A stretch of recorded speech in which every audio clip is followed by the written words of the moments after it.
Okay, HB here. Some people have asked that we post a video on how you debone a chicken in just a few minutes. So I'm hoping this will take 4 minutes or less. And here we go. First thing you do is take off the skin. So I'm just taking my skin off.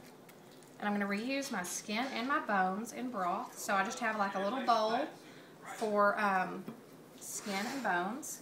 And then I just put my meat over here. And one thing to remember is you do not have to do this perfectly, because I usually give the meat a really good chop after I'm done, so that I don't have to, you can shred it. I think that takes too long, and I have a good knife that I like to chop chicken with. So, and I also saw where on the internet you can put it in a KitchenAid mixer and it will shred it real easy. I've not tried it, but I've heard of that. I've heard that too, but that's just another dish to wash, and I don't always want to wash dishes. I've also been known to just take a knife and just kind of pick at it in the bowl, but that's probably not precise. It's probably not good for your knife, but whatever. You just do what works. And then the more you do this, the faster it gets, because you just kind of get to know the parts of the chicken and just kind of how it comes apart. Like, this is a big chicken. We got this from Cove Creek Acres, and it's a 5-pound chicken, so it's a little bit bigger, so there's more meat, but it really doesn't take any longer to debone because I'm fairly familiar with the parts and where the meat is. And so then once you get going and kind of get in your rhythm, you can just kind of get it done. And just because something is dark does not mean that it's not good meat.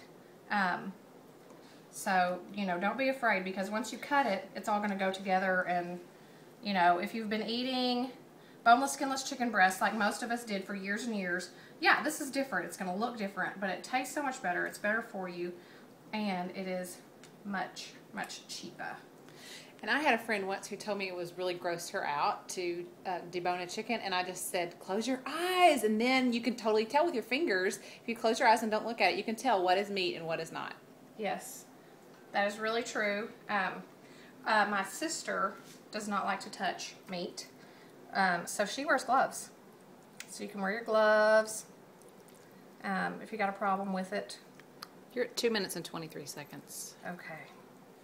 We're doing good. I feel I got some adrenaline going here. Can you tell me the parts that you're dealing with now, or do you know? These are what I call the unidentifiable parts. If you would have asked me earlier, I would have told you breast, leg. I think I'm going to get to some wings.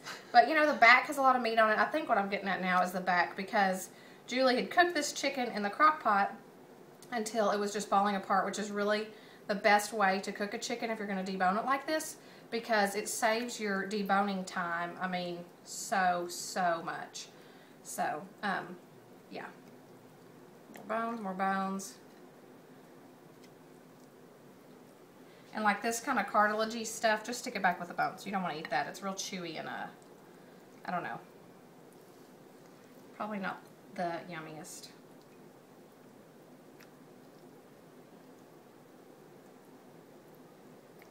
Okay, so this is all just like back, the bottom of the chicken, the chicken bottom. I'm not exactly sure where this came from, and if you're still watching, you're a serious trooper. Are you going to flip it over, or you just pile through it?